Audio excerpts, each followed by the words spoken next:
Now let's start with our next solved examples. Problem number 4. Now Pankaj Rao invested total amount of 1,25,295 in shares of FV rupees 10 when the MB is 125. देखो MB का price 10 था लेकिन अभी जो market value चल रहा है उसका 125 रुपीज है. Now the rate of brokerage is 0.2% and the GST is 18%. Then find the how many shares were the purchased by Pankaj Rao invested. जो भी उनके पास अमाउंट है वो उसमें से कितने शेयर खरीद सकते हैं. The amount of brokerage paid, कितना उन्होंने ब्रोकरेज पेड किया, एंड उस ब्रोकरेज पर कितने अमाउंट का जीएसटी उनको लगा, वो सब कुछ हमें निकालना.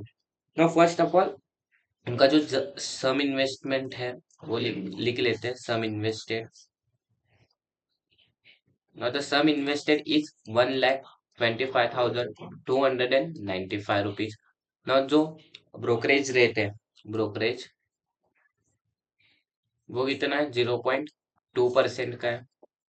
एंड जो जीएसटी है वो 18% है ना. उसके बाद जो ब्रोकरेज है उसका पर शेयर पर हमें कितना ब्रोकरेज लगेगा वो निकाल लेते हैं, क्योंकि हमारे पास एमवी की प्राइस है तो हम निकाल सकते हैं ना. The brokerage is equals to 0.2% of 0.2% of MV.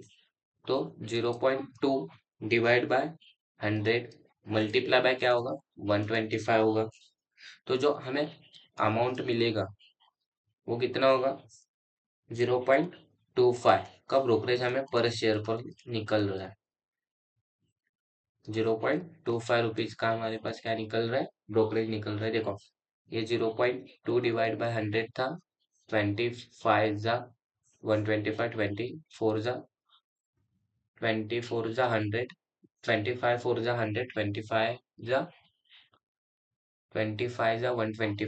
Then 0.2 को अगर मैं मल्टीप्लाई करूँ 5 से तो कितना होगा, 0.10 होगा.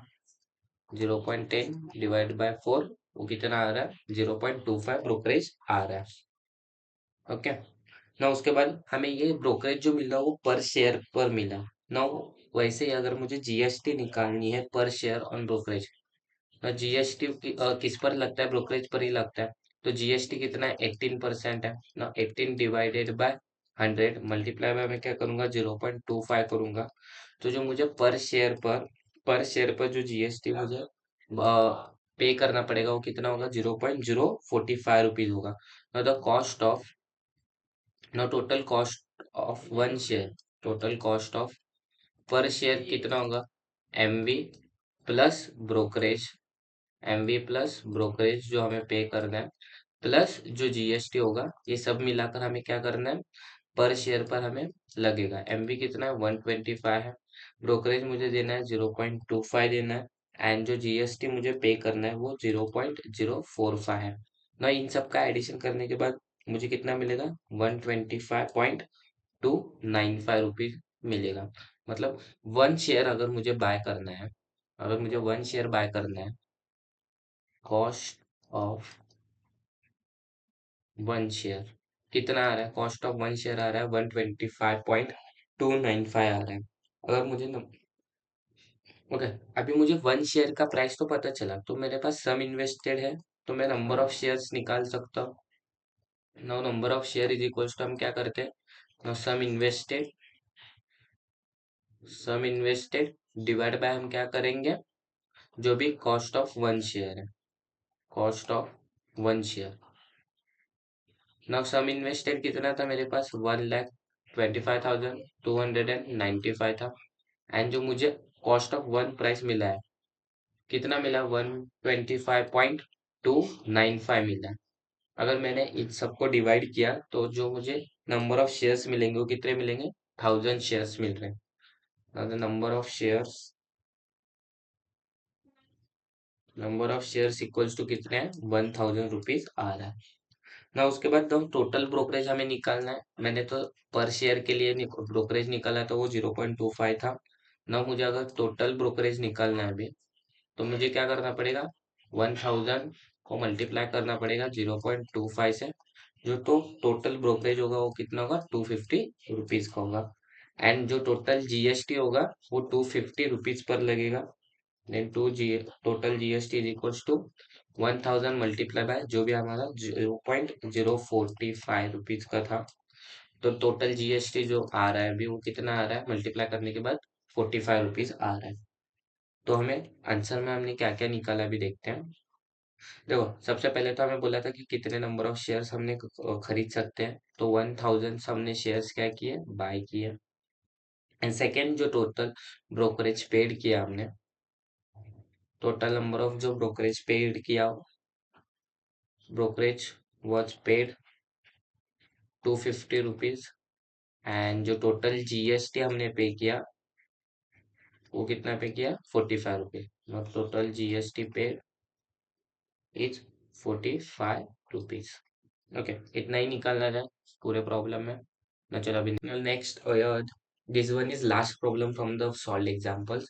Nainitai invested 6,224 rupees in shares of FV10 where the market value is where the market value was 60 rupees. Okay, and she sold the all shares at market price of 50. Now, after taking the 60% dividend, she paid the 0.4% brokerage at each stage of transaction. Okay, each stage of transaction के लिए उसने कितने पे किए 0.4% of brokerage. Now, what was the total gain or the loss? तो इसने total invest कितने किया 6,024 रुपीज। ना उसने जो शेयर लिया उसका एफवी कितना था 10 था। जब उसने परचेस किया उस शेयर को तो उसका जो मार्केट वैल्यू था वो 60 पर चल रहा था, लेकिन जब उसने जो शेयर है उसने सेल किया तब उसका जो मार्केट वैल्यू था वो 50 चल रहा है। ना आफ्टर ना उसको ऊपर से जब तक उसके पास शेयर था उसको 60% का क्या मिला डिविडेंड भी मिला है। तो हमें निकालना क्या है कि उसने जब सेल किया तो उसे जो अमाउंट मिला सेलिंग के बाद उसे प्रॉफिट हुआ या लॉस हुआ, वो हमें सब कुछ निकालना है। तो सबसे पहले तो केस वन, जब शेयर परचेस हुआ, शेयर परचेस्ड, एफवी कितना 10 रुपीज का है। एंड जो एमवी है वो एमवी कितना है 60 रुपीज का है। तो जो ब्रोकरेज पर शेयर होगा, ब्रोकरेज पर शेयर वो कितना होगा 0.4% का 0.4% डिवाइड बाय 100 मल्टीप्लाई बाय 60 होगा। तो ये zero get cancel, 0.4 multiply by 25 करूँ 6 करूँ तो ये कितना होगा 0.24 डिवाइड बाय 10 होगा।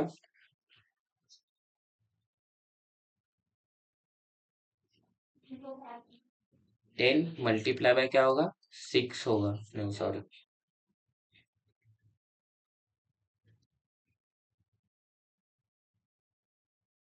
तो अगर मैं 0.4 को 6 से मल्टीप्लाई करूँ तो ये कितना आएगा 0.024 आएगा डिवाइडेड बाय 10 ना। उसके बाद अगर मैं इसको जीरो को शिफ्ट करूँ तो कितना आंसर आएगा 0.24 रुपीज आएगा। तो जो जो ब्रोकरेज पर शेयर आ रहा है वो कितना आ रहा है 0.24 आ रहा है। तो कॉस्ट ऑफ वन शेयर कितना होगा ना, कॉस्ट ऑफ वन शेयर कितना होगा एमवी प्लस ब्रोकरेज होगा, एमवी प्लस ब्रोकरेज होगा ना। जो एमवी है वो मेरा 60 रुपीज है एंड जो ब्रोकरेज है वो कितना है 0.24 रुपीज है। तो जो टोटल अमाउंट होगा कॉस्ट ऑफ वन शेयर का वो 60.24 रुपीज का होगा। नाउ नंबर ऑफ शेयर्स हमें कितने मिलेंगे थे, सम इन्वेस्टेड कितना है हमारा, सम इन्वेस्टेड उन्होंने दिया है ना, sum invested is equal to 6,024 rupees है।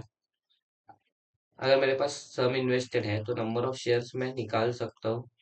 Number of share is equal to sum invested, sum invested मैं डिवाइड करूंगा, किससे करूंगा divide, cost of one, cost of one share से। तो सम इन्वेस्टेड कितना है 6,024 रुपीज एंड जो कॉस्ट ऑफ वन शेयर है वो 60.24 रुपीज है। तो मैं अगर डिवाइड करूँ तो मुझे कितने नंबर ऑफ शेयर्स मिल रहे हैं, 100 शेयर्स मुझे मिल रहे हैं, 100 नंबर्स ऑफ शेयर मुझे मिल रहे हैं। नंबर ऑफ शेयर्स कितने मिले मुझे 100। ना ये तो सब कुछ जो हुआ वो क्या हुआ, परचेज करते समय हुआ। मैंने जब परचेज किया था ब्रोकरेज वगैरह सब कुछ किया ना, जब उसने सोल्ड किया। ओके, नाउ अभी केस टू आता है, when share sold. When share sold, now जब उसने शेयर सोल्ड किया तब उसका एफबी तो ₹10 ही रहने वाला है, लेकिन जब उसने शेयर सोल्ड किया तब एमबी क्या था, ₹50 था। एमबी कितना था, ₹50 था। तो उसको जो ब्रोकरेज होगा वो ब्रोकरेज तो उतना ही रहने वाला है, 0.4% का। देखो, ब्रोकरेज कितना होगा, 0.4% डिवाइड बाय 100, बट एमबी कितना है, अभी 50 है। तो उसका जो ब्रोकरेज होगा वो कितना होगा, अभी ₹0.20 का आएगा। देखो, ये जीरो है, zero get cancel, 0.4 multiply by 5, तो ये कितना आएगा, 0.0020। देखो, मैं साइड में लिख देता हूँ ये कैसे आएगा। ये 0.4 multiply by divide by 100 and multiply by 50 था। तो ये क्या होगा, ये जीरो एंड ये जीरो गेट कैंसल, तो ये 0.020 आएगा डिवाइड बाय 10। तो ये जीरो, मैं एक जीरो को शिफ्ट करूंगा तो ये क्या आएगा, ₹0.20 आएगा। ओके, ना अभी मुझे कितना मिल रहा है, ₹0.20 मिल रहा है। जब अभी इस ₹0.20 का क्या आया मेरे पास, ब्रोकरेज आया, ये एक शेयर का आया है। ओके, ये जो भी आया, क्या आया, एक शेयर का आया ना। जब भी हम सेलिंग करते हैं, मैंने क्या बोला था, ब्रोकरेज ऐड नहीं होता है, माइनस होता है एमबी में से। तो एमबी में से हमारा जो होगा वो ब्रोकरेज क्या होगा, माइनस होगा। सेलिंग के टाइम हम माइनस करते हैं, एमबी कितना था, 50 था, माइनस ब्रोकरेज कितना है, 0.20 है। तो ये जो आएगा वो क्या आएगा, 49.80 आएगा। ये सेलिंग ऑफ वन प्राइस कितना आया, सेलिंग ऑफ वन शेयर कितना आया, सेलिंग ऑफ वन शेयर आया, selling of one share is equal to ₹49.80 आया। तब मेरे पास कितने शेयर सोल्ड हुए, 100 शेयर सोल्ड हुए ना, 100 शेयर्स सोल्ड। जब मुझे 100 शेयर सोल्ड करने हैं, तो मैं इस 100 को मल्टीप्लाई किससे करूंगा, 49.80 से करूंगा। तब जो अमाउंट मुझे मिलेगा वो कितना मिलेगा, ₹4,980 मिलेगा, राइट ना। ये सब कुछ होने के बाद उसको जो डिविडेंड मिला, ओके, ये सब कुछ होने के बाद उसका डिविडेंड रिसीव कितना हुआ था, 60% का डिविडेंड। डिविडेंड, उसको जो डिविडेंड मिला था वो कितना मिला था, 60% का मिला था ना। जो डिविडेंड निकलता है वो किस पर निकलता है, फेस वैल्यू पर निकलता है। मतलब 60% मल्टीप्लाई बाय 10 ना, ये जीरो गेट कैंसिल, ये जीरो एंड ये जीरो गेट कैंसिल। तो जो उसको डिविडेंड अमाउंट मिला वो कितने का मिला, ₹6 का मिला। ₹6 का कितना मिला डिविडेंड अमाउंट, लेकिन ये एक शेयर के पीछे मिला। ओके, ये जो डिविडेंड मिला वो एक शेयर का मिला। जब मुझे अगर टोटल डिविडेंड निकालना है, टोटल डिविडेंड जो कि 100 शेयर का होगा, तो मुझे इस 100 को मल्टीप्लाई करना पड़ेगा 6 के साथ। तो मुझे टोटल डिविडेंड कितना मिलेगा, ₹600 का टोटल डिविडेंड मुझे मिलेगा ना। नैनीताल्स इनकम, अभी ये नैनीताल्स का इनकम कितना होगा,